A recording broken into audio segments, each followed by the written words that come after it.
네, 안녕하세요. 미국 주식 읽어주는 여자 주식 누나입니다. 5월 20일 금요일 아침, 우리가 잠든 사이 밤새 미국 증시에선 어떤 일이 있었는지 체크해 드리도록 하겠습니다. 네, 뉴욕 증시 인플레이션 우려가 지속된 가운데 경기 둔화 우려가 커지면서 3대 지수 모두 하락했습니다.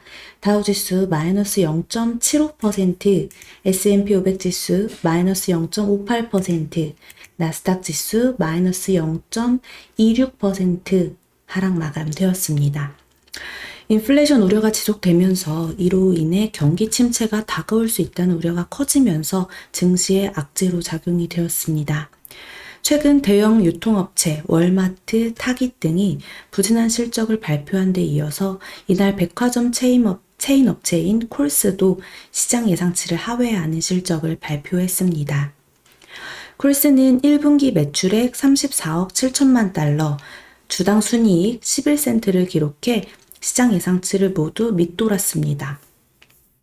콜스 주가는 개장 전 급락세를 보이다가 정규장에서는 4% 상승 마감을 했고요. 또 전날 20% 이상 하락했던 타깃의 주가는 이날도 5% 이상 빠졌습니다. 또 월마트의 주가도 2% 이상 하락을 했습니다. 그리고 또 이어서 이 시스코 시스템즈, 여기도 분기 매출이 시장 예상치를 하회를 하면서 다음 분기 매출 전망치도 예상치를 밑돌았습니다. 그에 따라서 지금 정말 좋지 않은 이 마이너스 13%대 폭락 흐름이 나타나고 있습니다.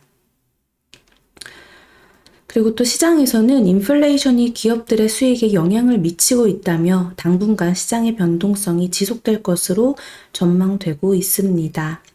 마이클 바 연방준비제도 금융감독 담당 부의장 지명자는 상원은행위원회 청문회에 출석해 인플레이션이 너무 높다는 견해를 밝혔습니다.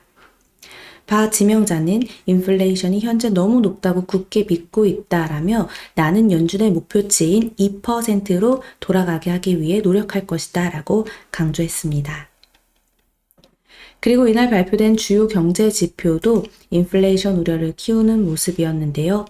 전미부동산 중개인협회는 4월 기존 주택 판매가 전월 대비 2.4% 감소한 연율 561만 채로 집계됐다고 발표했습니다. 이는 전월 577만 채보다 감소했고 월스트리트 저널이 집계한 시장 예상치 564만 채를 밑돌았습니다.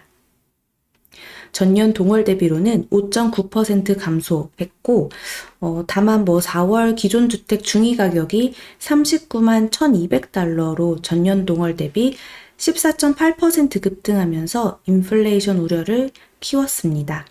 이는 1999년 관련 통계를 집계한 이후 최고치라고 합니다. 또 미국 노동부가 발표한 지난주 신규 실업수당 청구 건수는 21만 8천 건으로 집계됐습니다. 이는 여전히 매우 낮은 수치지만 최근 급증하는 비용 부담에 일부 기업들이 채용 축소 움직임을 보이는 것과 무관하지 않다는 분석이 제기되고 있습니다. 그리고 월가 주요 기관들은 지수 전망치를 하향 조정하고 있습니다. 도이치뱅크는 경기 침체가 더 큰 손실을 가져올 것이라면서 이 S&P 지수 목표치를 3,000으로 하향 조정을 했어요. 또 골드만삭스는 향후 2년간 경기 침체가 발생할 가능성이 35%라고 분석을 하면서 경기 침체로 갈 경우 주가가 추가 하락할 수 있다고 전망했습니다. 또 뱅크 오브 아메리카도 물가가 오르고 성장이 둔화하는 1970년대와 같은 스태그플레이션 시나리오에서 S&P 500 지수가 3,200까지도 하락할 수 있다고 경고했습니다. 국제 유가도 살펴보겠습니다. 네, WTI 6월 인도분 가격 전거래일 대비 2.62달러 플러스 2.39% 상승해서 112.21달러에 거래 마감되었어요.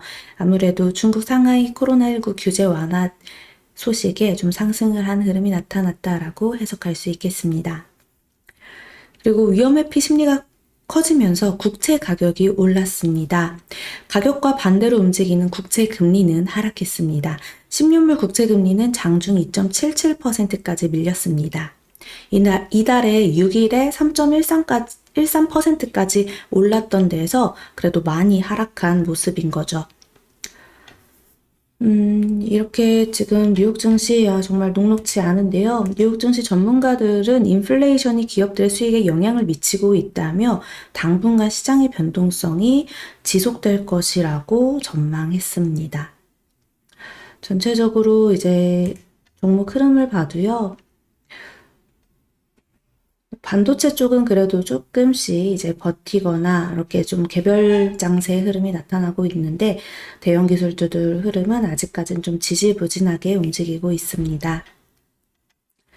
그래도 전자상거래, 전자결제 쪽 여기는 계속 좀 연이은 상승폭을 좀 보여주고 있고요. 그동안 많이 눌렸던 로블록스나 코인베이스 쪽에서 반등이 좀 잡혔다라는 거. 그리고 이제 좀 바이오 쪽에서도 종목별로 좋게 움직여주는 흐름이 좀 나타나고 있어요. 우리나라도 마찬가지죠. 다른 종목들 뭐 전체적으로 그냥 뭐 보합권 움직임이었고 조금 눈에 띄는 건 아무래도 계속 이 여행항공 쪽에서 꿈틀꿈틀 되는 점, 이 점은 꼭 체크하면 좋겠습니다. 그리고 전기차 흐름은 여전히 강해요. 우리나라에서도 어제장에서도 또 뭐 전기차, 2차 전지 관련주들 흐름 정말 강하게 움직였는데요. 우리나라에 오늘 바이든 대통령이 방문합니다. 자, 그렇게 되면은 가장 집중적으로 움직일 건 결국 반도체랑 전기차 쪽이 아닐까 싶습니다. 거기에 플러스로 지금 어제 좀 종가의 뉴스가 뜨면서 움직였던 뭐 위성 관련주, 그 정도 오늘 오전의 흐름이 나타나지 않을까 생각하면서 오늘 장도 흐름 체크해 보도록 하겠습니다. 절대 급하게 보지 마시고 외국인과 기관의 수급 꼭 체크하시면서 시장 차분하게 관망했으면 좋겠어요. 미국장이 이렇게 별로 흐름이 강하지 않아도 뭐 우리나라장 아시다시피 많이 오른 것도 없었고 작년부터 계속 지지부진하게 흘러내리다가 지금은 그래도 뭐 저점 아닌 저점 잡은 듯한 흐름 나타나고 있어요. 이유는 아무래도 이제 삼성전자가 계속해서 이 하방에서 외국인의 수급이 좀 들어오기 시작했기 때문에 이 하방은 좀 잡아주지 않을까 기대해 보고 있습니다. 그러니까 삼성전자 들고 계신 분들 그리고 혹은 6만 원대 여기 뭐 초반 중반에서 잡으신 분들은 좀 끌고 가면서 7만 원 정도까지 한번 보시면 어떨까 싶어요. 자, 그럼 우리 오늘도 이따 라이브 방송 1시에 만나서 같이 공부하도록 해요. 오늘 금요일장입니다. 또 주말장을 앞두고 쉽지 않은 장 이어질 수 있을 건데 그래도 우리 끝까지 포기하지 말고 이 시장에 남아있는 한 계속 공부하면서 같이 이겨내봐요. 오늘도 좋은 하루 보내시고요. 우리 이따 또 만나요. 이상 미국 증시 읽어주는 여자 주식 누나였습니다. 또 만나요.